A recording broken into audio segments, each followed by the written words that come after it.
দাদারা কেমন আছো সবাই? আশা করি সবাই ভালো আছো। আমি আছি কলকাতায়। কালকে চাল লোড করতে এসেছিলাম। ওয়েদার খারাপ থাকাতে কালকে পুরো গাড়ি লোড হয়নি, অর্ধেক গাড়ি লোড করে ছেড়ে দিয়েছে। আজকে অর্ধেক গাড়ি লোড করে কমপ্লিট দিবে। 15-16 টন মাল দিয়ে ওই রকমভাবে রেখে দিয়েছে। একটা তিরপাল দিয়ে হালকা হালকা বাঁধন মেরেছি। এইদিকে আমার মামু ব্রেকফাস্টের জন্য সকাল সকাল পরোটা চাপিয়ে দিয়েছে। আজকে ব্রেকফাস্টে পরোটা খাবো, মামা পরোটা। এখন বাজতেছে রাত্রি 1টা। এখন গাড়ি লোডিং কমপ্লিট হলো।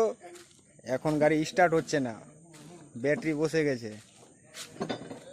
ওই যে বাসগুলো আছে, বাসের সব দাদাগুলোকে বললাম, ওরাই ব্যাটারি দিবে, দিয়ে এখন গাড়ি স্টার্ট করে এখন বেরোবো।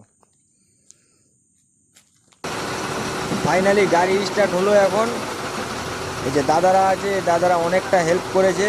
বাস থেকে ব্যাটারি খুলে এনে দিল স্টার্ট করার জন্য। এখন রাত্রি 2টার দিকে ব্যাটারি পাওয়া মুশকিল ছিল।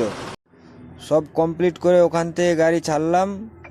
এখন কলকাতা সিটি থেকে বেরোচ্ছি। আজকে যা কন্ডিশন হয়েছিল, সেই দাদারা হেল্প না করলে আমি তো ভাবলাম যে মুশকিল ব্যাপার। রাত্রি 2টার দিকে কোথায় ব্যাটারি পাবো, কীরকমভাবে গাড়ি স্টার্ট করব।